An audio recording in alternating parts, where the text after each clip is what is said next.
letalidad y evolución del coronavirus en México. Soy Héctor Riveros y hoy hablaremos de COVID y cómo predecir su evolución. La letalidad del coronavirus varía ampliamente desde 20% en Francia, los países de Italia, Reino Unido, Países Bajos, España y Suecia, todos tienen mayor letalidad que México. Ecuador, Canadá, Brasil, Filipinas, Indonesia, Estados Unidos, China, Japón, Alemania, Bolivia, Argentina, Corea y Chile tienen menores letalidades que México. ¿Cómo podemos entender cambios tan grandes en la letalidad? Medellín, en este continente, tiene menos del 1% de letalidad. ¿Y qué es lo que ha hecho? Ha medido más de 40 pruebas por caso confirmado y ha logrado confinarlos y reducir entonces los contagios. Y eso asociado a una baja ocupación hospitalaria lo lleva a una letalidad de 0.88. México nada más mide 2. Y Gatel dice que son demasiados, que no hay por qué medirlos, porque no sabe cómo utilizarlos. Esa es la explicación simple y sencilla de que diga semejante cosa. Se ha descubierto que el mayor número de contagios se producen 2 o 3 días antes de presentar síntomas cuando estos se manifestaron. Es decir, los asintomáticos son los más peligrosos. Aquí vemos cómo cambia la letalidad con el número de contagiados. Entonces vemos que la letalidad inicialmente sube muy rápido y posteriormente lo hace más lentamente cuando ya el número de contagiados es muy alto. Pero quizás sea mejor verla en función del tiempo. La letalidad de Italia, España, México y Ciudad de México, todos prácticamente tienen la misma curva de subida. Y hasta después de unos 40-45 días, cuando la letalidad toma ya un valor prácticamente constante para cada país, que ya depende de sus condiciones. Pero entonces hay que aprovechar estos primeros días de muy baja letalidad para impedir que esta crezca. Pero ahora pasaremos a datos y modelos acerca del coronavirus en México. ¿Qué queremos decir con esto? Bueno, aquí está una gráfica que publicó el Reforma el 22 de mayo de este año, y nos hace ver que en este momento el COVID es la mayor razón de muerte en el mundo, por encima de la malaria, la nutrición mala, los homicidios, Parkinson, etc. Entonces hay que preocuparse por eso. También hay otra gráfica interesante que es en Europa la mayor parte de los muertos por coronavirus son los ancianos y en México no. Y Europa tiene 3 veces más ancianos que nosotros, pero no da para estas diferencias tan grandes. Hace años estaba tratando de encontrar la relación entre el ozono y la mortalidad por enfermedades respiratorias y me encontré estos datos en el INEGI de los años 2010 al 2014, en los cuales vemos que las razones de morirse por enfermedades respiratorias es básicamente el frío. Enero y diciembre son las veces de mayores muertos. Y junio, julio y agosto son menos. Y es realmente la mitad, de 400 a 800. Entonces traté de encontrar estos datos a estos recientemente. Voy a tener que esperar un par de años a que salgan publicados en el INEGI para poder determinar exactamente cuántos fueron en exceso por el coronavirus. Pero tenemos datos, por ejemplo, del estado de Baja California, en el cual menciona el número de confirmados y de funciones. Entonces se puede calcular la letalidad como dividiendo el número de muertos entre el número de contagiados y por 100. Tijuana tiene el dudoso honor de tener un 26% de letalidad. Le sigue Ensenada con 16, Guajito con 13, Mexicali con 10, Tecate con 14. Pero en realidad tenemos en México en promedio el 11% de letalidad. Entonces, ¿por qué cambia tanto la letalidad de un lugar a otro? Aquí vemos cómo ha cambiado la letalidad a lo largo del crecimiento de la pandemia en diferentes países. Los datos amarillos son de Estados Unidos y corresponden al eje de la derecha, que ya tiene cerca de 2 millones de contagiados. Pero los datos de Italia y España se ve que ya pasaron el punto de inflexión que corresponde al máximo en el número de contagiados. Pero México no. México está en pleno crecimiento. Y no se entiende cómo dicen que ya aplanaron la curva, si aquí se ve claramente que estamos lejos del punto de inflexión. Si comparamos el número de muertes diarias con el número de registrados diarios, vemos que prácticamente siguen la misma línea. O sea que hay una relación casi constante, que es lo que llamamos letalidad. Entonces, las preguntas que nos podemos hacer es: ¿cuándo terminará? ¿Cuándo dejarán crear los contagios? ¿Cuándo se suspenderá la cuarentena? Este último punto no lo puedo responder porque eso lo decide la autoridad. Existen muchos modelos sofisticados para la evolución de una epidemia en forma de un conjunto de opciones diferenciales que se resuelven por métodos numéricos. Al depender de muchos parámetros, no es fácil interpretar su información y de hecho lo que se hace es ajustarlos de manera que produzcan el resultado adecuado. Esta gráfica nos la presentó el gobierno diciendo que el pico máximo iba a estar del 8 al 10 de mayo y nos quieren convencer de que gracias a lo que hicieron se evitó la curva de la izquierda, que es lo que dice el gobierno que hubiera pasado si no se hiciera nada. Pero pues eso no es fácil de entender, porque ¿cómo calcularon semejante curva? Aquí tenemos los datos de muertos en México, pero de una misma fuente, que son la página de coronavirus.gov.mx, pero tomados el día 5 de mayo y el día 14 de mayo. Vemos que hay diferencias notables en ellas y que prácticamente la primera semana se la pasan recolectando datos y esa posterior tardan casi un mes. Hasta aquí es cuando ya están exactamente las dos curvas igualitas. Pero de aquí a acá están recolectando datos y los datos de aquí para abajo no sirven para nada porque son falsos.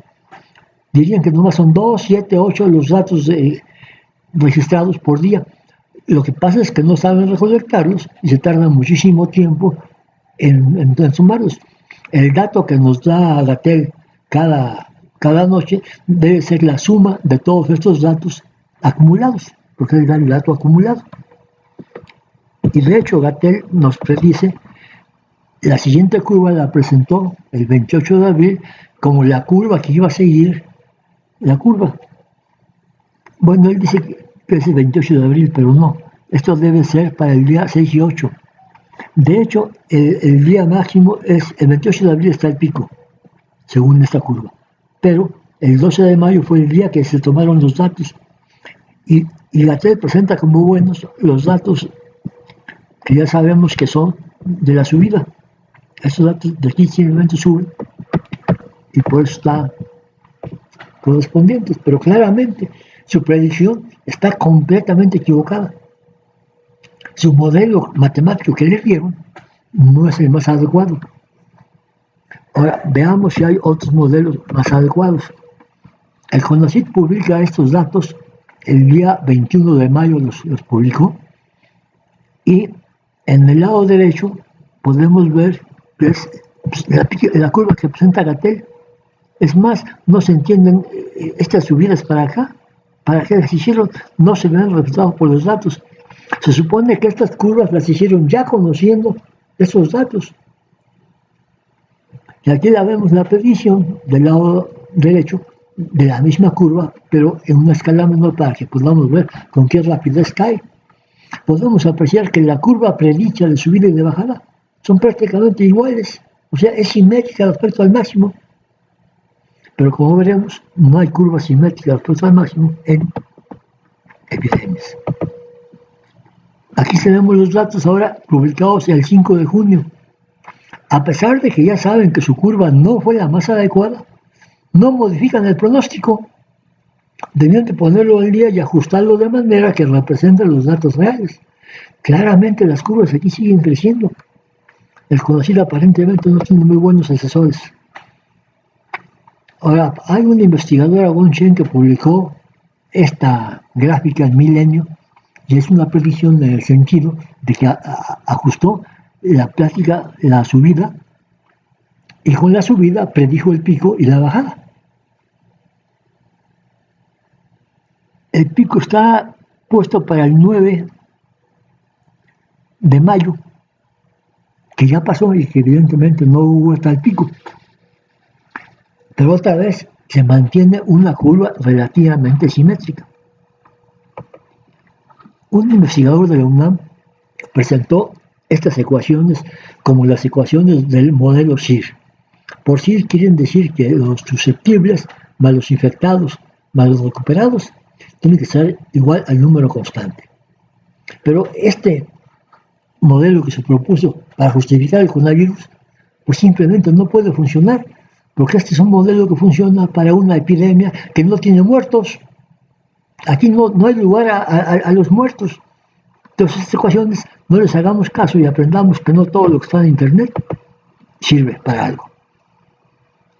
Esto no está en Internet, pero sí está en un artículo en el cual ya entendemos el por qué las ecuaciones, estas son las ecuaciones de S en dt menos KSI, DI en dt y DR en dt, o sea, la rapidez de cambio de susceptibles, infectados y recuperados. Y define la R0 como K y la N aparece a la hora de despejarse acá, la N aparecía en el numerador, en los estudios anteriores aparecía en el numerador. Pero otra vez, este modelo no alcanza a reproducir lo que realmente sucede. Este ya es un modelo más completo en el cual pusieron, por un lado, confinados y por otro lado, muertos. De manera que los susceptibles o pueden ser confinados o pueden pasar a ser infectados, y los infectados no hay más que dos sopas, o se mueren o se recuperan. Y este modelo es más, en principio es adecuado, pero tiene un montón de constantes, las cuales ajustan con la parte de la subida, con la esperanza de que sigan valiendo las mismas constantes en la bajada. Una esperanza que por supuesto es falsa, porque los mecanismos de bajada tendrían que modificar los coeficientes para ajustarlos a la bajada, pero entonces ya no sirve para predecir, porque tienen que esperarse a que la bajada suceda. Ahora, si tienen curiosidad por hacer su propio modelo, en YouTube encontré esta página Excel avanzado para gestión de empresas, en el cual aparece con todo detalle cómo hacerlo. Aquí está la primera página de la página de Excel, y entonces están las 4 casillas: susceptibles, infectados, recuperados, fallecidos, y las definiciones de cada una, de qué les pasa para cada uno de ellos. Esas son las tasas de interacción, problemas de contagio, probabilidad de contagio, recuperación, mortalidad y la población inicial. Y entonces obtuve esta curva que vemos que está ligeramente asimétrica, ya es una ventaja respecto a los otros casos anteriores, pero no suficientemente simétrica. Entonces veo muy difícil usar un modelo de estos de cómputo numérico para poder predecir qué es lo que va a pasar. Y de hecho, las propuestas que hemos visto no hay tal. Ahora, cuando empezó la pandemia, el doctor Bauer me mandó esta ecuación que él la propone como una posible ecuación para los casos del COVID, donde N es el número de promedio de contagios o muertes diarios y T es el tiempo a partir del inicio de la pandemia en el país. La A mayúscula, A minúscula y la B mayúscula son las constantes que hay que ajustar para ver si sube con la ecuación. Entonces lo tomé como una ecuación empírica y traté de ver si funcionaba.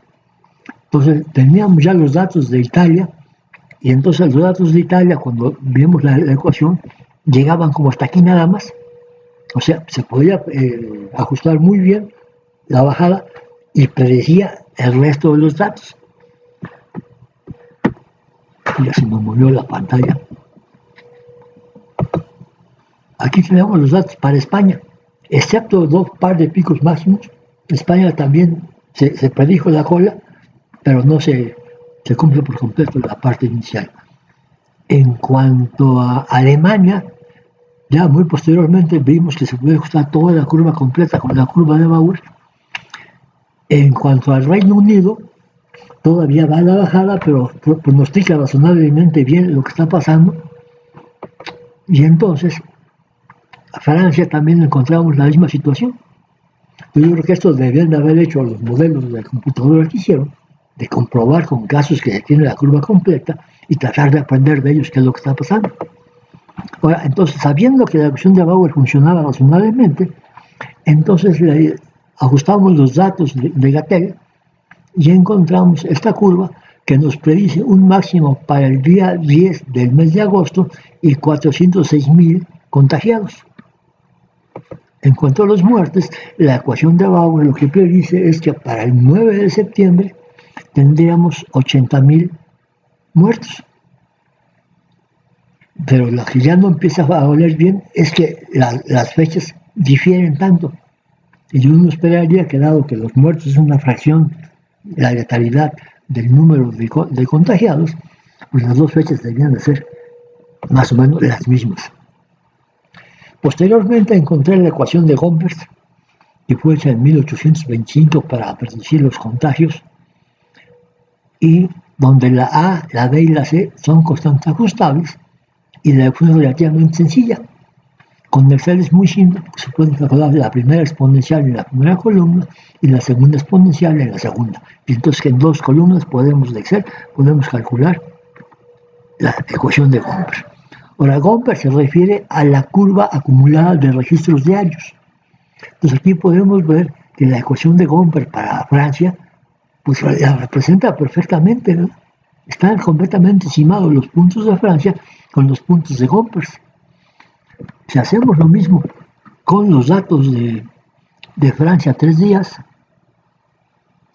entonces se ajusta un poquito mejor, porque estamos usando un promedio móvil de 3 días que nos da mejores resultados. Ahora, para Alemania, pues todavía no está, le quedaba un poquito más y no está la curva completa, pero pues toda la parte que se puede ajustar está bastante bien ajustada. Y teniendo los datos de Gompers para la curva completa, restando un día del otro, podemos calcular los datos diarios equivalentes, que es la curva de Gompers azul. Y los datos diarios equivalentes se pueden comparar con los registros diarios que se tienen y vemos que hay un acuerdo bastante razonable, tomando en cuenta que los datos diarios tienen mucha variación por motivos de variaciones al azar. Estos son los datos de Estados Unidos, que fue un poquito más complicado ajustar la curva completa, pero estaba en un ajuste razonable. Y esta es la curva actual de los datos diarios de Gompers, la curva solita, y los datos en café son los datos diarios. Vemos que según esta curva ya Estados Unidos ya va saliendo de la pandemia. Pero en cuanto a México, tenemos dos fuentes de datos. Uno son los que llamo México acumulados, que están en la página coronavirus.gov.mx, que están por día, y entonces hay que sumarlos día por día, y entonces se obtiene la curva café que está encima de la gris, que son los datos que Gatel lee todas las noches, a las 7 de la noche, y nos dice cuántos ha habido confirmados. Vemos que sistemáticamente los datos de Gatel están abajo de la curva, pero la curva de los datos acumulados tiene uno que quitarle al menos 7 días, que son los 7 días que están empezando, que están completamente fuera de orden. Y aún así quedan otros 7 días más que habría que sumar bien. Pero entonces hay que hacer, si queremos usar estos datos, vamos a tener dos pronósticos diferentes según qué curva usemos. Aquí está la curva de Gompers usando México acumulado, y con eso se calculan los parámetros de la curva, y acá están los datos en México diario, con la curva de Gompers calculando la diferencia por día. Vemos que de acuerdo a esta curva, el máximo estaría el 21 de junio y habría 190.000 contagiados. Pero usando los datos de Gatel, Se ajusta también muy bien la curva de Gompers, pero la curva diaria ahora nos da el 21 de junio y 160.000 datos. Lo mismo podemos hacer para las muertes acumuladas y las muertes de Gatel. Otra vez hay una discrepancia ahora más grande todavía, pero eso se debe simplemente a que los métodos que usa Gatel tarda hasta un mes en recuperar todos los datos medidos en la República. Eso es inaceptable en estos tiempos de Internet, que la información puede pasar de un día a otro, de un lado de la República al otro. No entiendo por qué se tardan tanto.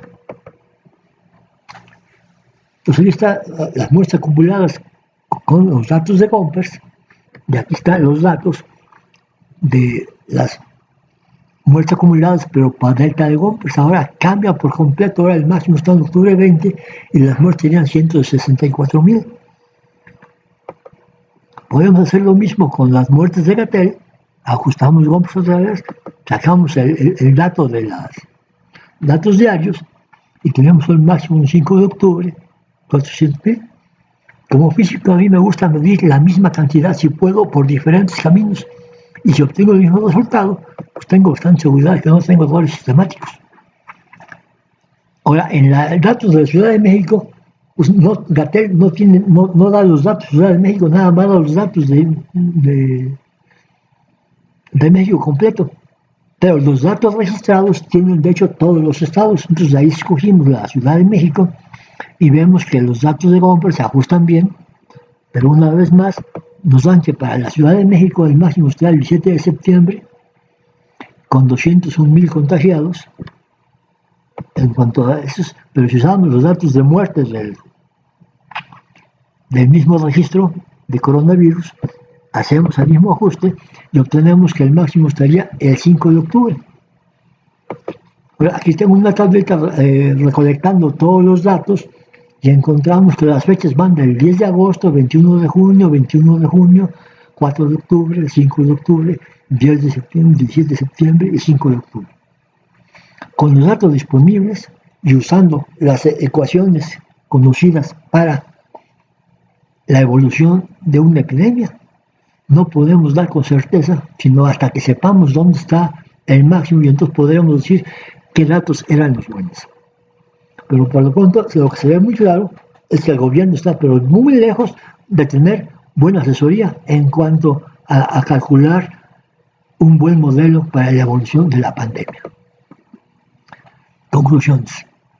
La letalidad es mayor en países con más contagios. La letalidad de Singapur, 0.08%, aplicó restricciones de viaje y tiene muy deficientes relaciones de contactos. Medellín tiene 10 veces más, o sea, 0.88, pero ya quisiéramos tener un 1% de letalidad. Se salvarían 13 de cada 14 muertos. De nada sirve medir Medellín por cada contagiado 1040, México 1002. Todavía hoy oía a Gatel decir que era completamente inútil medir, pero para él es inútil medir porque no hace nada con los resultados. Lo que hay que hacer, lo que están proponiendo ahora el gobierno de la ciudad, que hay que medir muchísimo más y medir los contactos de los contagiados para tratar de aislar por completo a los que contagian. No necesitaríamos el aislamiento de toda la población si logramos aislar a la mayoría de los contagiados. Tijuana tiene hospitales saturados y una letalidad del 26%. Es un crimen que tengamos 1 de cada 4 pacientes de COVID en Tijuana se mueren, siendo que en Medellín se muere 1 de cada 100. Islandia, Singapur y Medellín tienen muy baja letalidad. Entonces yo creo que un buen tema de investigación, pero no he podido encontrar los datos, es la letalidad por hospital, porque yo creo que cada hospital con diferentes tratamientos de medicinas que quizás no sepamos que funciona para el COVID, pueden tener resultados muy diferentes, o simplemente el trato de las enfermeras y los médicos le pueden dar incentivo a los pacientes para sobrevivir. Muchas gracias.